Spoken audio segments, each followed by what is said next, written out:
This is Make It Plain. Make It Plain. MIP With Masamela Matfumo. Mark Thompson. Make It Plain. Get woke.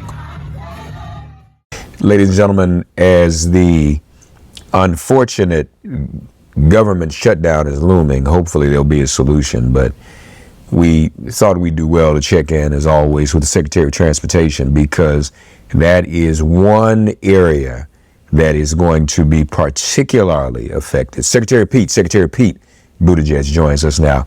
Mr. Secretary, how are you today? I'm good. Thanks for having me on. It's a pleasure to have you. What impact will that have on travel, particularly airline travel, if the government does shut down?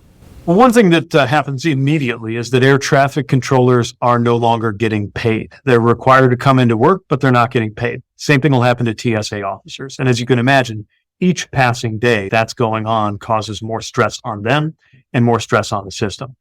Shutdown would also block us from being able to hire controllers. Now, one thing that we know is that we need more air traffic controllers than we have. We have been working urgently to grow and train that workforce, because when we don't have enough controllers on station, the result can be a shortage, and the results of the shortage can be that flights are canceled or delayed because there's just not the controllers to handle that load.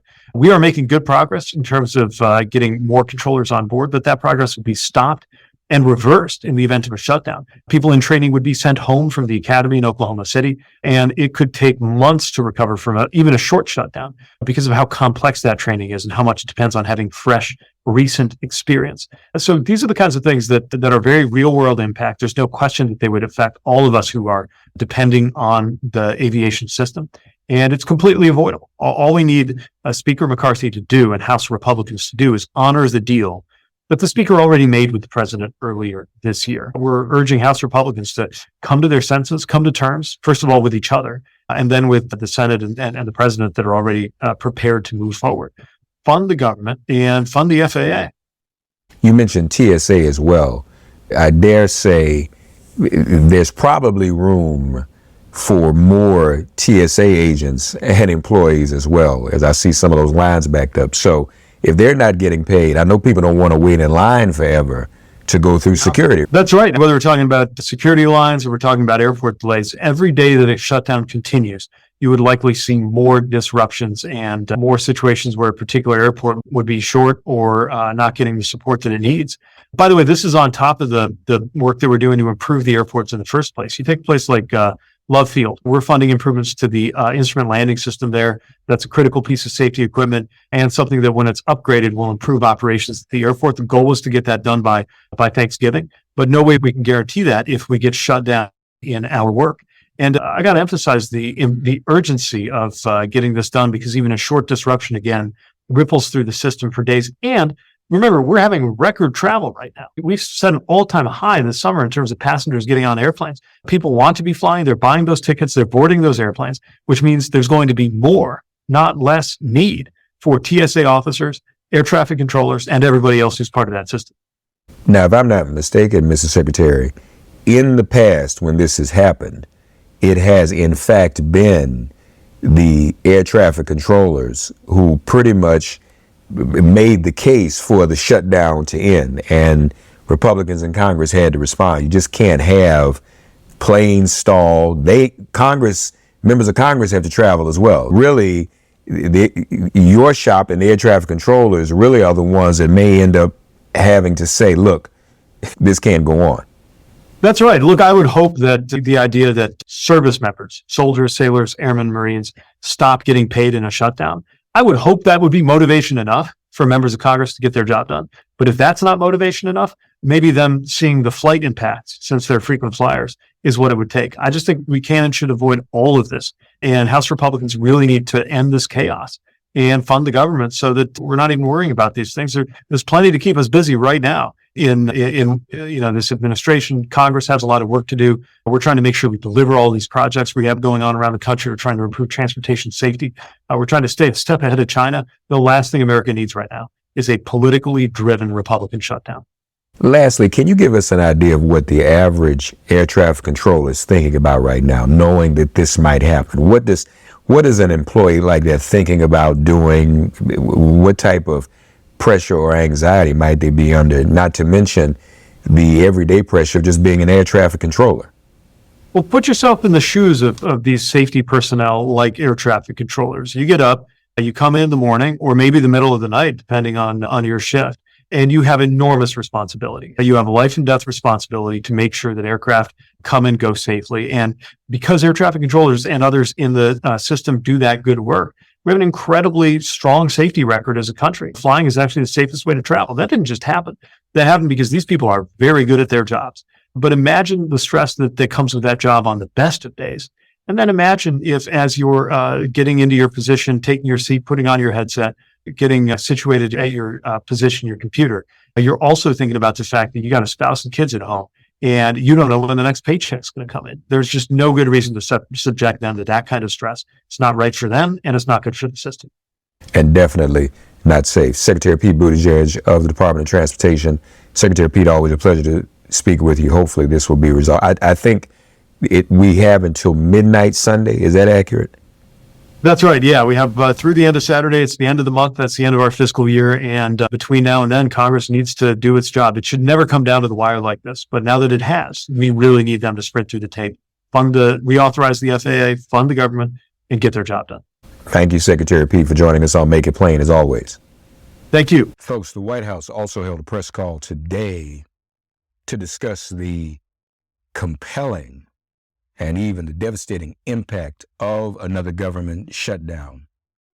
Joining the press call were the Small Business Administrator, Isabella Guzman, the Assistant and Senior Advisor to the President and Director of Intergovernmental Affairs, Tom Perez, and OMB Associate Director, Jacob Leibenluft.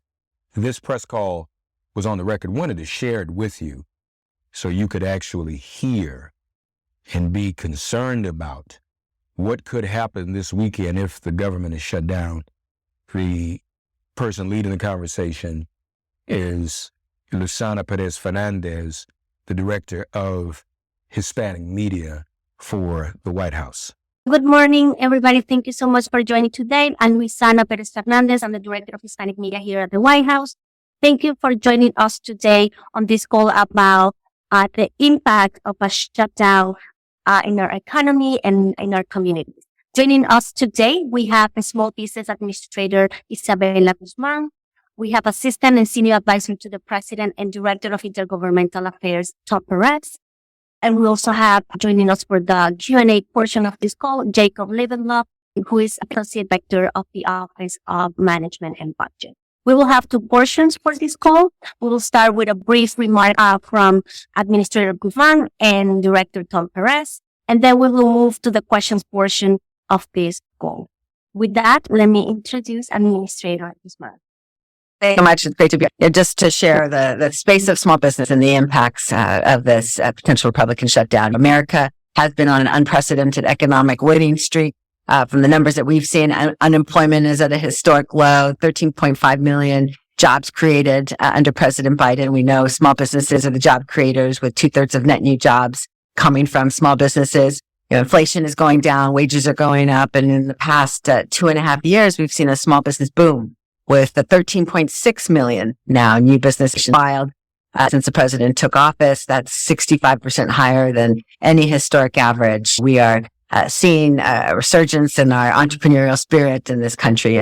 But unfortunately, these extreme Republicans want to stop this winning streak and are marching our nation towards that government shutdown that will have devastating consequences for our small businesses in the exact moment that we're seeing such high rates of interest in the American dream of business ownership. And they're taking their ideas to market, and many others are still trying to recover from the pandemic. Let's remember.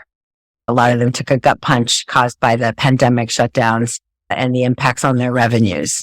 The extreme Republican shutdown risks sabotaging America's economic progress. For our most vulnerable businesses, our small businesses, who we know are the giants in our economy. And the main reason for that is it could cut off critical sources of capital for so many of our smallest of the small businesses and underserved communities. As being the government shuts down, SBA cannot process loan applications through its process. We support over $40 billion a year in funding to our small businesses. We get hundreds of those every single day processed through the SBA, but when the SBA can't do its job, millions of dollars in potential loans will end up sitting on the sidelines, really stunting that small business growth that we've been seeing. And we are so dependent on them for continued recovery, and they're dependent on our capital to start and grow. The SBA is also forced to close all of our district offices across the country that provide critical support to small businesses who are interested in starting up or connecting to resources, even locally. The shutdown's also going to hurt our small business owners across the board, especially entrepreneurs who do contracting business with the federal government, our service-disabled veterans, our veteran-owned small businesses, women, and those in historically underserved communities who want to do business with the largest buyer in the world, the federal government. By shutting down the government, the extreme Republicans are going to deny more than that $100 million in essential financing to small businesses every single day and deny some of those revenue growth opportunities for our businesses right now. And I do also see that the delays are going to hurt our small businesses, not only themselves, but of course the employees that they have on hand, the communities that they support. Remember, our small business owners are often the first to stand up and provide food to food banks and support the little leagues and everything else in our communities. And they need to market ability to meet an order quickly with the working capital loan in order to take advantage of some growth, or be able to close on that building or close on the purchase of a business to get started up. And I know that those deals could be lost. Businesses could be forced to pay really high interest bridge loans, predatory loans. They're desperate to try to seek capital in the marketplace. And I know that the Republicans are basically effectively telling small businesses to just wait and potentially lose out on growth opportunities that are critical for their sustainability into the future. Small businesses, our suppliers, our government contractors should not operate in limbo. They won't know if a stop work order is a corner or if it's a contract that's going to end up being canceled. So that uncertainty is not good for business. And I know that the Republican shutdown will stall that progress that we've made just months after we've announced historic awards in contracting to our small businesses, and especially in socioeconomic firms. Small businesses also depend on international trade. We'll see a pinch on their export and import related agency support across the federal government. And I know that so many facets of economy, including our supply chain, will be needlessly upended by this extremist Republican shutdown. And it's unnecessary and an unforced error by an extreme minority in the House. And small businesses are problem solvers. They don't want to see failed leadership by the Republicans hitting pause on what has become a great recovery for them and a great opportunity and a great small business boom. So I'm looking forward to answering any questions about SBA services in particular, but the impact is clear. Small businesses will capitalize at a critical time. Thank you, Administrator. I simply want to follow up on what the Administrator said and level set. A few months ago, there was a bipartisan agreement reached on the debt ceiling. And that bipartisan agreement, majority of Republicans and Democrats in both the House and the Senate voted for this agreement. And this agreement set the spending caps. And this was supposed to take us through to the end of next year.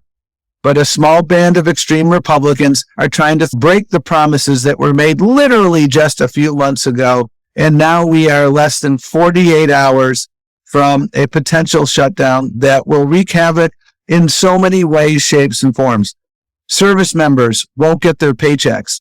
And so many people live from paycheck to paycheck. So how do you pay the bills? You got to work, but you don't get paid until this comes to an end. Travelers will face delays or could face delays in the airports. Food safety inspections are potentially delayed. Critical research on diseases like cancer and Alzheimer's would be stalled. There are so many critical safety net programs. One, for example, the WIC program that helps mothers and their newborns. Over 7 million people will lose their access to WIC. Over 7 million people, disproportionately Black and brown. And we have, and according to Secretary Vilsack, about 2 days worth of capacity in a shutdown to continue that program. So literally by Monday, recipients will not be able to access a critical program. I spoke the other day to local elected officials. We heard from so many local elected officials about the Meals on Wheels program. These are critical lifelines for our seniors and for people with disabilities, and that program is endangered. The administrator talked about the programs that you administer at the SBA. As your former labor secretary, I know that we operated a wide array of programs. Workplace safety will be jeopardized because people can't conduct the inspections. At the FDA, food safety inspections will be jeopardized because of this closure. If you are a farmer and you rely on the loan programs at the USDA, so many people rely on them for that lifeline. Those will be in jeopardy as well. And farmers don't have the luxury of time. They can't, I'll just come back in a couple months or a couple weeks. They need the help now. We have so many communities that are thriving because of the historic investments of the president in the American Rescue Plan, in the Bipartisan Infrastructure Bill, in the CHIPS Act, in the Inflation Reduction Act. We work so carefully and closely with local jurisdictions on the implementation of these bills, and they require communication between our government officials and our communities. Those folks will be furloughed, so these projects will come to a halt. That is preventable, and there are so many other impacts of that nature. The FEMA has been dealing with a historically high number of weather and other incidents. And what we have to do as a government is understand that there are communities that are digging out from weather events and other calamities that occurred 2 weeks ago. Those projects remain ongoing, and this potential shutdown jeopardizes those projects. I applaud the efforts of the bipartisan leadership in the United States Senate. They are poised to pass a bill that will fund the government for a certain period of time, 45 days, to enable us to reach a full year budget agreement. I applaud, again, that's been being done on a bipartisan basis. Senator Schumer and Senator McConnell working together. That's how it's supposed to be. But unfortunately, a narrow band of extremists in the House are trying to hold the American people hostage. And we must not allow this to happen. I've been to this movie. I worked in the Senate in 1995 when Newt Gingrich shut down the government. It's terrible for the American people. Again, when I was labor secretary and Ted Cruz tried to shut down the government. That was terrible for the American people. This is also terrible. And we need to understand the impact. And that's the purpose of our call today, to make sure that folks understand the wide-ranging impact of a potential shutdown. We have so many children who depend on the Head Start program, and the Head Start program the funding for that program will be in jeopardy. And again, this is another program where Latino and African American kids disproportionately benefit from this. Critical research on diseases will come to a halt because people will be furloughed. This is so preventable. I hope that Speaker McCarthy will no longer allow this small American people hostage. And I hope that we can resolve this in the next 2 days so that we can avoid the calamities that I have outlined.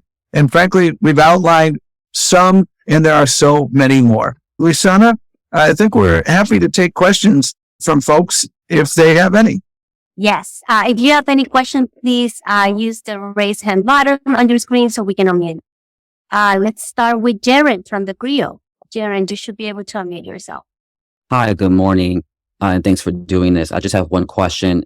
Given the disproportionate impact of the COVID-19 pandemic on Black businesses and the gains post-pandemic, can you speak to just what challenges Black and minority-owned small businesses face in recovering from any negative impacts of the shutdown? Clearly, any multiple disruptions are really detrimental to our small businesses who need certainty, and same as those who are suffering suffering from different natural disasters. The SBA is monitoring closely to ensure that they can continue to be supported as they maintain higher debt than maybe they had pre-pandemic. This is a critical time that we should not be forcing small businesses into more predatory lending. Black businesses are over 50% more likely to go straight online for loans.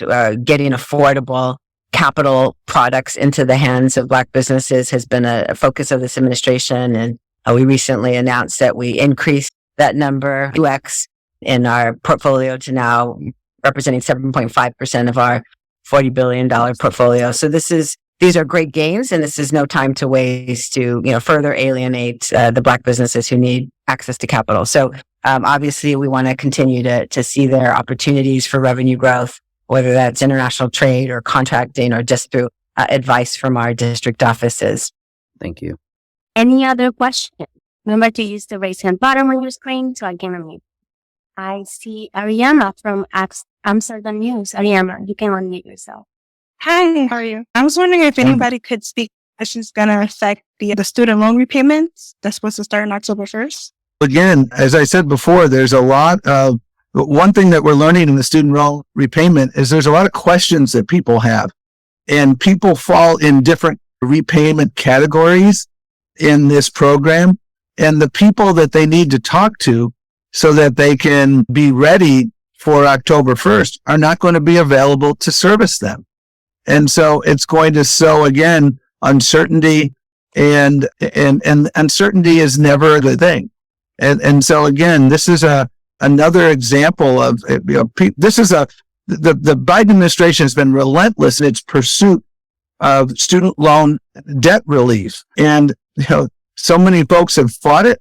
And notwithstanding that, we've made tremendous progress. And October 1st is a critical date. And then there's so many Latinos who are benefiting from this program. And if you can't get the technical assistance that you need, then you're going to find yourself in a position where your repayment is due, but you don't exactly know what to do. And then you risk having a ding on your score because you were supposed to repay something, but you're falling behind. And these are the things that are, again, so preventable. And this never happens at a good time, which is why it should never happen.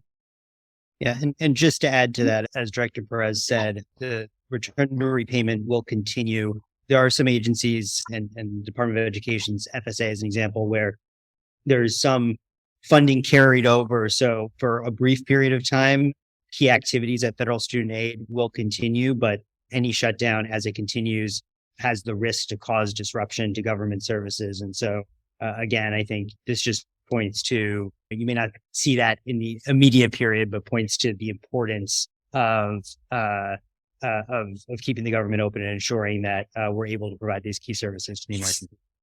Any other questions before we end our call? Okay. Iris, thank you everybody for joining us today. Thank you, Administrator. Thank you, Director Perez. Thank you, Jacob. I hope you have a good rest of your day. Thanks for getting woke and listening to Make It Plain. As always, perform an act of kindness on behalf of an elder or young person. Write a letter to a sister or brother who just so happens to find her or himself incarcerated. Offer libations to the ancestors upon whose sturdy shoulders we all now stand. And above all, give thanks to the God of your understanding by whatever name you call her and him. All God asks of us is that we give each other love. Thanks for giving MIP love. And please remember to subscribe and give us a 5-star rating. If all hearts and minds are clear, it has been made plain.